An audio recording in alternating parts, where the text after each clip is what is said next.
I couldn't help but question how as many as 25 million pilgrims walked to Karbala over the course of 40 days in mourning for a man who died 1400 years ago, and it wasn't worthy of global attention.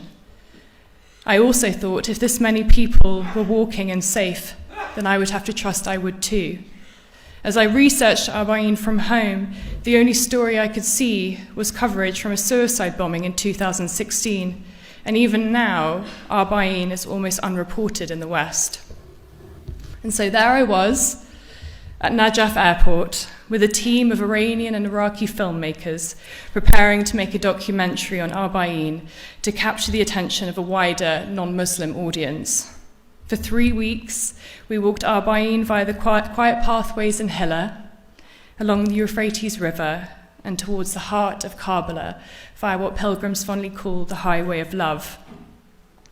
I was moved by the compassion I personally encountered, and also between pilgrim to pilgrim, many of whom had flown from the US and Asia and UK. I was surprised to meet a woman who worked for HSBC in London, and she explained to me that the last thing her office workers said to her before leaving for this spiritual journey was, "Don't die." Instead, we found ourselves in Hilla, discussing the lack of independent coffee shops in London, while meandering our way through these date palm forests towards our accommodation for the night. I've been informed that if you stay in the men's mokebs, you'll experience a strong symphony of snoring.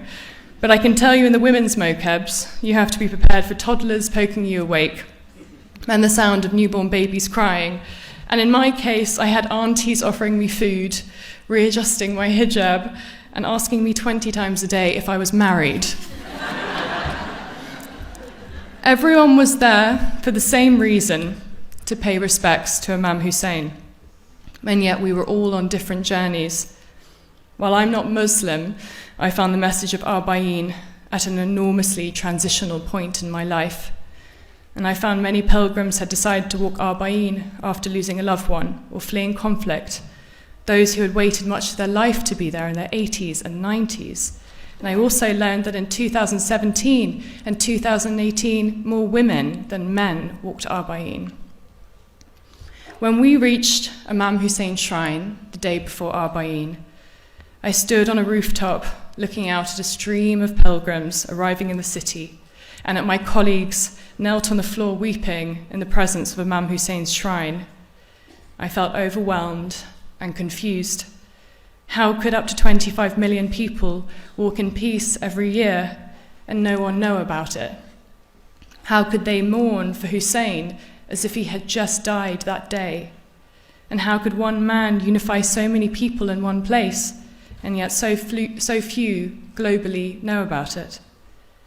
This is something I continue to reflect on in Iraq as we finish filming, and when I returned back to the UK. I spent 2018 deeply frustrated by the contrast between my experiences and what the British media spouted. 2 weeks before Arbaeen in 2018, I contacted my friend Farzan, and I asked if we could walk it again. This time, we were without a documentary film crew. I wasn't sharing a polished film, but rather videos of everyday encounters shot on iPhone with pilgrims and locals as we shared food and tea, experiences and company. While Arbaeen is no doubt a time of deep mourning, there is so much joy to be found too. In the most sensitive and raw of times, we can, as people, be softer than ever, and that is certainly the case for Arbaeen. Social media is a tool that's neglected, but here I'd found a space to show people how I experienced Iraq and how peaceful Islam is. It wasn't enough to tell people, I had to show them, and Instagram became that medium. On the day of Arbaeen, I was presented with a press card and invited alongside multiple local and international journalists, albeit all male, to photograph from the roof of Imam Hussein's shrine. The videos I shared subsequently went viral, which is the reason why I'm standing here today, and with that, a tide of positive and negative feedback. But what these videos confirmed was that positive, non-sensationalized news about human connection could go viral, that there was a want and a need for storytelling from the Middle East and Muslims that wasn't just conflict and terrorism. Compelled by the story of Hussein, since 2018, I've documented Muslim communities in the US and UK, Kashmir and Uttar Pradesh in India, Afghanistan, Iran, Kurdistan region of Iraq, and Lebanon to show another reality of life in these countries and the experiences of those who live there. I find it immensely problematic that it required a non-Muslim white woman to bring attention to the world's largest pilgrimage. It exacerbated the privilege that I held, and I realized how much more inclined people were to listen to me than Muslims. There are steps white people can make, and the first is to recognize our privilege. Staying out of politics and not lending our support as allies to Muslims is privilege in action. The color of my skin and religion will likely not make me a target of bigotry, attacks, deportation, or genocide. When the men at Heathrow immigration asked me if I was safe, I told them very simply that the very reason they wanted to interview me was the very reason I had gone to Iraq, to show people it's not what they think it is. I opened my laptop and I showed them my photographs. I believe they're being exhibited somewhere in this building. And I showed them these pictures from the pilgrimage. They started to ask me about Shia Islam and what Iraq was like. And in that moment, 3 non-Muslim male police officers apologized for making the assumption that I was in danger simply because I'd been in Iraq. I left that room feeling like I had, in the briefest of moments, used my privilege to provide the men with the tools to question.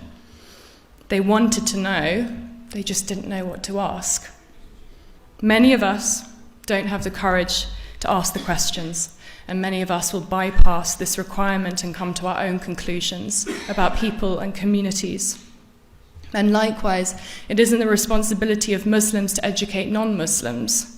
But I'm hopeful that those with privilege, like myself, can not only support Muslims, but also encourage non-Muslims to engage in activism. Journalism has the power to bring about change, to shift perspective, to empower. It always has, and it always will. And the choice is how we use it.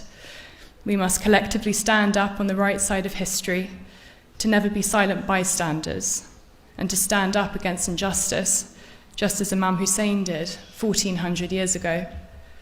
There's no more important message in my life to share than this. And thank you, Imam Hussein Summit, for inviting me here today.